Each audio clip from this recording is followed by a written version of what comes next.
ขอต้อนรับทุกท่านกลับเข้าสู่โปรแกรมในช่วงบ่ายวันที่ 3 กันยายนของเรานะคะและ3เซสชันจากนี้ไปนั้นจะอยู่ภายใต้ธีม Inclusive Society ว่าด้วยเรื่องของ EdTech นั่นเองนะคะโดยวิทยากร 3 ท่านจากนี้เนี่ยมาจากต่างประเทศนะคะแล้วก็จะมีการพูดให้ฟังในเรื่องของ Crisis 3 หัวข้อก็คือ Pandemic Climate Change แล้วก็เรื่องของ Economic Crisis นะคะในประเด็นแรกที่เราจะนำเสนอกันในช่วงบ่ายก็จะเป็นเรื่องของระบบการศึกษาที่ประเทศนิวซีแลนด์ว่าเขาจะมีการปรับโครงสร้างอย่างไรนะคะให้สอดรับกับยุคนี้แล้วก็ให้ผ่านวิกฤตของโควิดไปได้นะคะท่านคือ Regional Director Asia Education จากนิวซีแลนด์แล้วก็ช่วงนี้นั้นร่วมจัดโดย Education New Zealand ค่ะ And next I'd like to lead you into our presentation, which is the ways New Zealand sets forward its educational structure to pass through the pandemic crisis. Our speaker is the Regional Director, Asia Education New Zealand, Mr. John Laxon. So without further ado, let's meet our speaker. Good afternoon, Mr. Laxon. How are you doing? Good afternoon. Thank you very much for joining us. So tell us more about your topic, how the crisis has affected the management of New Zealand's educational structure. Take it away. Yes, sure thing. Good afternoon and kia ora, as we say in New Zealand. It's a pleasure to be here with you at the Startup and Innovation Thailand Expo. My name is John Laxon. I'm the Regional Director for Asia at Education New Zealand. And Education New Zealand is a government agency that is responsible for connecting the world with a world-class New Zealand education. I will be talking to you about three things this afternoon, which is to, first of all, talk about and introduce New Zealand's education system, followed by the New Zealand COVID experience and how that impacted on our education system and the sorts of changes that we had to implement in response to COVID. And finally, I will talk about how we believe COVID is transforming education systems around the world and what we think education systems, education providers and technology companies need to do in response to COVID with a series of case studies. So first of all, one of the questions that the audience may be asking today is why is it that New Zealand and our education system is relevant to a discussion and expo on Thai innovation? So just to answer that question, a few points to introduce the topic. New Zealand and Thailand actually have quite a few similarities that make the New Zealand experience relevant to this discussion today. First of all, we are quite geographically dispersed countries with significant rural populations. So we need to encourage solutions that promote inclusivity and promote connection to people beyond our key centres and cities. We also have many economic similarities in terms of the structures of our economies. We have very important service sectors. So for example, in New Zealand, tourism is one of our top export industries and education is our fourth largest export industry as well. So from both perspectives, our service industries have obviously been quite significantly impacted by COVID-19.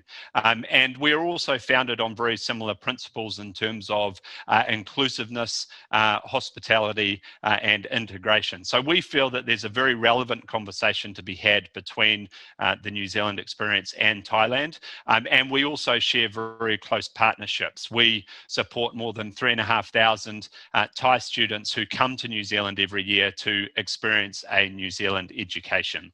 And you can see there the importance of international education to New Zealand, being our fourth largest export industry.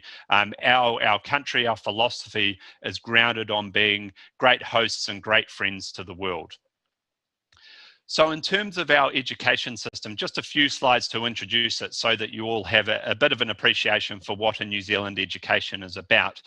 New Zealand is ranked as the best English-speaking country in the world at its ability, or our education system's ability, to prepare students for the future of work.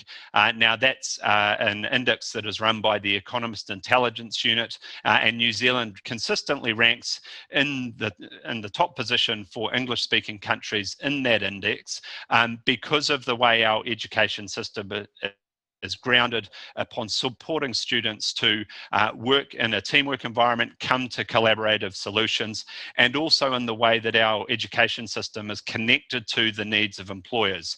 And I'll talk a little bit about why that is shortly. New Zealand is also regarded as a world-class education system. So all of our universities are ranked in the top 3% or top 500 universities globally by QS World University Rankings. And we are also an education system or a group of educators that really support and take care of our students. So New Zealand was the first country in the world to adopt an international wellbeing strategy for our international students, and we're also the first country in the world to legislate for minimum standards of care and support for international students through a code of pastoral conduct that was passed by our parliament.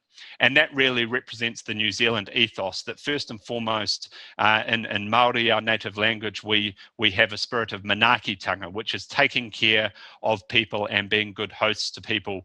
And that's really from which our education system is founded, that perspective to ensure that first and foremost, it is designed around the needs of the student, the learner, and how we can support that person. Just to summarise our education system, this is quite a complex diagram, but what it shows is that our education system is connected. So all the way from 5 years of age through to 18 years of age, through our primary and secondary schooling system. We have 13 years of what's considered compulsory schooling in New Zealand, through to higher education and PhD study. We have a seamless journey that allows students to come in and out of the education system. So it's very much designed around a lifelong learning experience. And really, what's at the heart of our education system is a single national qualifications framework. And the reason why I highlight that as being one of the very important pieces of the New Zealand education system when it comes to an innovation discussion is this qualification system enables learning that happens anywhere in our country, in fact even further abroad, but anywhere in our country to be recognised on a national framework wherever that occurs. So whether that's in the classroom, whether that's in the engine bay of an automobile, whether it's online or in a digital learning environment, this qualifications framework enables that learning to be recognised and to be recognised by the government and by future employers as being a significant skills credential of any individual. So it enables students to be confident that whatever learning they're engaging in, that will be quality assured. It will be underpinned by very high standards of quality assurance that are regulated by the government, but it will enable them to take that learning in any direction or journey that they want to take. And what that also does is that qualification system enables innovation because it recognises learning systems, curricula and qualifications designed in a whole range of environments, whether it's through industry training organisations for employment-based learning, whether it's in secondary school classrooms or universities. That learning is recognised by our government, and it decentralises the design of those learning systems and those qualifications. Because we recognise, and I think COVID-19 has underlined this point, central governments cannot by themselves come up with all of the education solutions that are required to adapt to the needs of today's education system, but particularly the future of work and the future needs of employers. So that's where this sort of framework enables those who are best placed and closest to the learner to design their own solutions and have that accredited at a national level. And you can see those levels go from level 1, so level 1 school level qualifications, right through to PhD levels, and it's all aligned on a national framework. So it's probably not the most glamorous piece of policy that you'll hear today, but it is a very fundamental point that I wanted to emphasize at the start of this presentation. And just as an example of how this qualifications framework works on a day-to-day basis, the National Certificate of Educational Achievement is our New Zealand primary qualification system that covers the last 3 years of the secondary school or high school education experience. And as you can see there by that graphic, the NCEA system is predicated on providing flexible learning options for students. So they can take a whole range of subjects depending on their personal interests, where they might want to go in terms of their career options that they're exploring. And there is absolutely no distinction between vocational pathways, higher education pathways, or other future beyond school education journeys that the students may be considering. So that means that for parents and employers, there is no artificial segmentation of student groups into a defined career pathway, because we recognise that for students to be well balanced and to have, I guess, the left brain and right brain skills, as they're sometimes referred to, so the technical science-based STEM subjects alongside the creative arts type subjects, they may need to take a blend of subjects, and that's what NCEA is all about enabling, and it's also student-centred and globally accepted. So that's just one practical example of how our national qualifications framework comes to life on a day-to-day basis and providing that student-centred flexible learning journey. I'll touch now briefly on the COVID experience in New Zealand, just so that you understand how our education system had to flex as a result of COVID. And you can see here a graphic demonstrating what was, relative to other countries, quite a short and sharp COVID experience between March and May of this year. So the New Zealand government's philosophy there, you can see our Prime Minister, the Right Honourable Jacinda Ardern, outlining the intent of the government, which was to aggressively eliminate the COVID-19 virus in New Zealand by undertaking what, globally speaking, was quite a stringent set of lockdown procedures. So within the space of a few days, all international flights were stopped, all schools were closed, all employers had to, non-essential workplaces had to close down, and people were required to live and learn, particularly learn from home. So what that meant is that our education system within a week had to go from one that was predominantly, particularly for schools, delivered in the classroom, to one that was delivered in the home. And that's really the key point to emphasise from this slide. We have subsequently, within the last month, had a small second wave in Auckland that's required schools to shut for a period of time there. But in the global scheme of things, the New Zealand response has been considered a relatively successful one, and one that we are continuing to support and follow. So just touching on some of the support that the government made available to students, there was a very significant rollout by the government to support learning from the home. So a lot of the curriculum and lesson plans were actually broadcast on national television stations, and tens of thousands of laptops and learning devices were distributed to parents and families to enable them where they needed to digitally access their learning experiences from their homes. And in line with my earlier points, New Zealand also rolled out a significant support package for international students. So as I mentioned, we have more than 100,000 international students in New Zealand every year, including around 3,500 Thai students. So the government quickly provided visa flexibility to allow students to extend their visas, provided flexible work rights so that they could support our essential industries in taking up more employment opportunities, as well as providing student hardship support for students as well. So students, effectively international students, were considered as New Zealanders in terms of the COVID support available to them. The wage subsidy was available to them, and there was also an incredible amount of pastoral care and support given to those students to ensure that they were supported through this time. So I just wanted to touch on that to signal that it is, in times like these, it is definitely a community and government and society effort to support our students through the COVID-19 experience. Now, coming to the key premise of the presentation today, I wanted to talk about what we feel are the important impacts of COVID-19 on our education systems and what education systems need to do to successfully navigate the COVID crisis.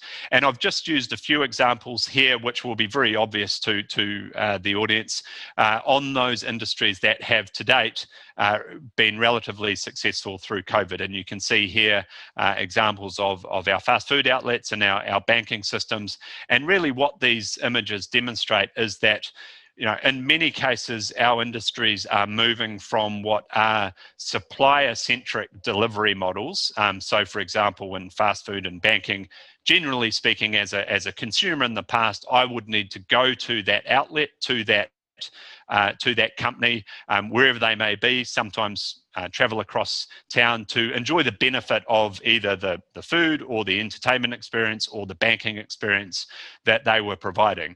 Obviously, with COVID, that's not possible. So those firms and those industries that have succeeded are those that have taken their delivery model from a supplier-centric model to a customer or a consumer-centric model. They have repackaged what they offer and delivered that very closely or in a manner which the consumer can engage in from wherever they might be.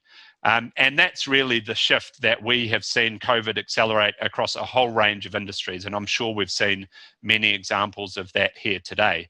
The real question for the education systems around the world is how well equipped are we to take what has traditionally been a very supplier-centric delivery mechanism, i.e. students have had to come to a classroom, line up in rows and effectively absorb learning from the teacher, who's, I guess, the supplier in this instance, to a system that is more designed around the student and taking that learning experience to the student in a way that they can engage in and fully participate in to support their learning. And ideally, in some instances, co-create with their teachers. Now, we recognise that there are many examples of excellent work that have been happening for quite a long time in this area, but we believe it's still a fundamental challenge that many education systems need to grapple with.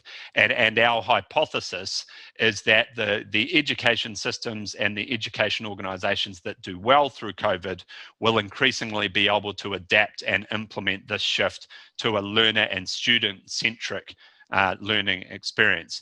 And I'll just touch on a few examples of where we're seeing this happen from a New Zealand experience. So Kami is a digital platform that basically has taken traditional paper-based textbooks and put them into a digital form, whether it's into audio files, into videos, or into textbooks, cartoons, or any form of digital content. Kami, which is a New Zealand-based company, has been all about making that learning experience much more accessible to students by taking it online so that they can access it wherever they may be, and they can access it in a more inclusive way that fits their learning needs. So if they are challenged in terms of reading, they can access these notes in an audio format or in a video format. And they can also collaborate with their classmates, with their colleagues, and with their teachers in terms of writing notes or assessments or engaging on those learning materials. So you can see very much the benefits that creates when we're faced with a situation like COVID. We have the ability to reach out from classrooms through to wherever the learner is based, provided they have certain technological or IT facilities and equipment, so that they can absorb that learning in a manner that suits them whenever it suits them. And it'll be no surprise to you that Kami has experienced significant growth, going from around 8 million users at the start of COVID through to 13 million users now in more than 175 countries. In fact, over the last week, Kami has added 1 million users just in that week. And the benefit of this is also a sustainability benefit. So I think the team at Kami have mentioned that they have had 150,000 documents loaded up online through up to this point to date, which, if you could imagine a Mount Everest of paper, that's equivalent to about 60 Mount Everests. So not just from a learning perspective, but from a sustainability perspective, and importantly, from a cost-saving perspective, we're seeing huge gains with these sorts of technological solutions that is enabling innovation, is enabling a broader range of students to engage. Code Avengers is another example of the sort of innovation that we're seeing in New Zealand. So Code Avengers essentially makes computer coding and digital learning fun. They have quite interesting and exciting games that take students through the digital learning journey, and their curriculum is mapped from years 5 to 18, and you can see some examples of the curriculum there. And really it's designed to make computer coding one of the, I guess, the core requirements of our education systems now to support the needs of our industry of the future, make it accessible and meaningful to a broader range of students. I know from personal experience, I mean, computer coding is not something that I immediately get out of bed and get excited about, and I'm sure teachers have grappled with this challenge as well. And so Code Avengers is one example of just converting that sort of subject into a much more engaging delivery mechanism and curriculum design for students. And again, Code Avengers is able to be delivered remotely and at scale. So it automatically has advantages when faced with a situation like COVID. And again, we've seen 15,000 schools initially signed up over 14 countries.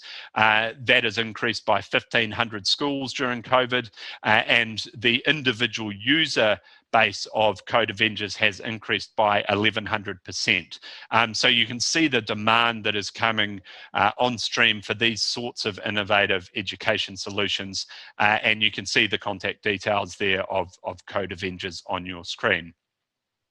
Now, the final organisation that I was just going to profile today is Education Perfect, which is a more comprehensive learning system, learning technology that includes a wide range of digital platforms that support teachers and learners in their education experience. So that goes right through from customisable lessons and curricula, through to automated marking and formative assessments, through to diagnostics whereby teachers can automatically identify which of their students are engaging and how they're engaging and how they're absorbing information through their diagnostic tracking system. So rather than a teacher having to see a student at the back of the classroom and wonder about whether that student is engaging and maybe taking several weeks or months to identify whether that student is engaging, Education Perfect's technology enables that teacher to be right up to speed and up to date on how that student is engaging in the curriculum that is being designed. So it's very much a student-centered learning system that provides personalized learning anytime, anywhere, on any device. It covers the curriculum from literacy, numeracy, STEM to creative subjects, and it's integrated with learning management systems. So it integrates with the broader classroom management experience. And so once again, you can see the sorts of growth that's occurring there in terms of more than 1 billion questions being answered, more than 4,000 schools adopting that technology through the period of COVID. And again, you can see Education Perfect's examples there. And these examples are really illustrating how when you have an education system that enables education organisations, companies and schools and providers to design their own education solutions in a way that's recognised by the government, then that's where you get this innovation occurring to help education systems through a time of crisis like COVID.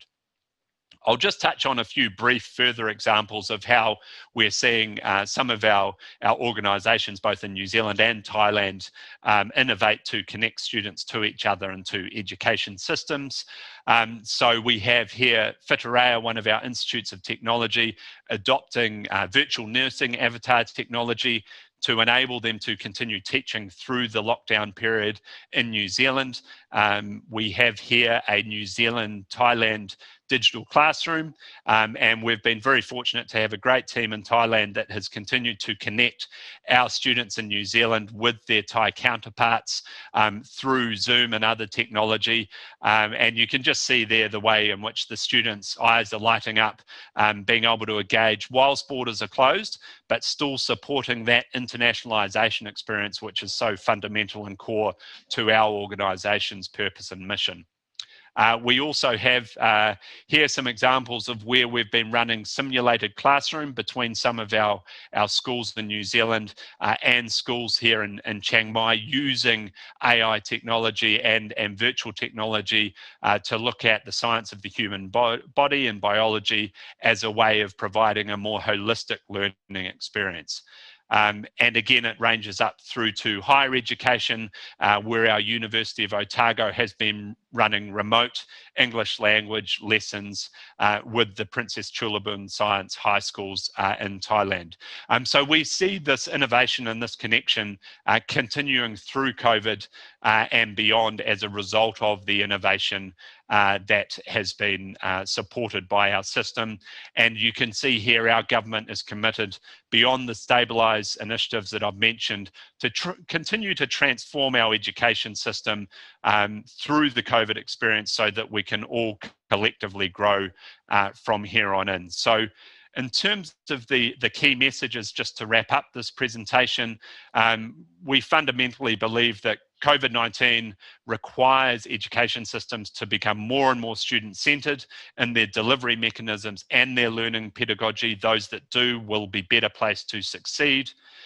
We also believe that education systems that are underpinned by quality assurance and strong quality assurance systems will support that success, providing that high quality learning experience that engages a broader range of students in a broader range of environments. And finally, we would just like to reiterate New Zealand and the New Zealand government and New Zealand society's commitment to this period of innovation and to our relationships and partnerships with Thailand. And we thank you very much for the opportunity to speak today at this expo. We wish you all the best for the rest of the expo, and we look forward to partnering with you in the months and years to come. And if you do want to take up that partnership, please do visit our website at studyinNewzealand.govt.nz, or feel free to email me at john.laxon, LAXON, @enz.govt.nz. Thank you very much. Thank you very much, Mr. John Laxon, for sharing some of the interesting educational measures to best support the students at this time as we go through the pandemic. Thank you และนั่นก็คือคุณจอห์น แล็กสันนะคะ Regional Director Asia Education จากนิวซีแลนด์นั่นเองค่ะในช่วงหน้านะคะก็ยังคงเกาะติดธีมของ Inclusive Society เราจะไปดู Crisis ในเรื่องของการเปลี่ยนแปลงสภาพภูมิอากาศนะคะจะเป็นอย่างไรและใครจะเป็น Keynote ในช่วงหน้าเดี๋ยวเราพักกันสักครู่นะคะและกลับมาติดตามกันค่ะ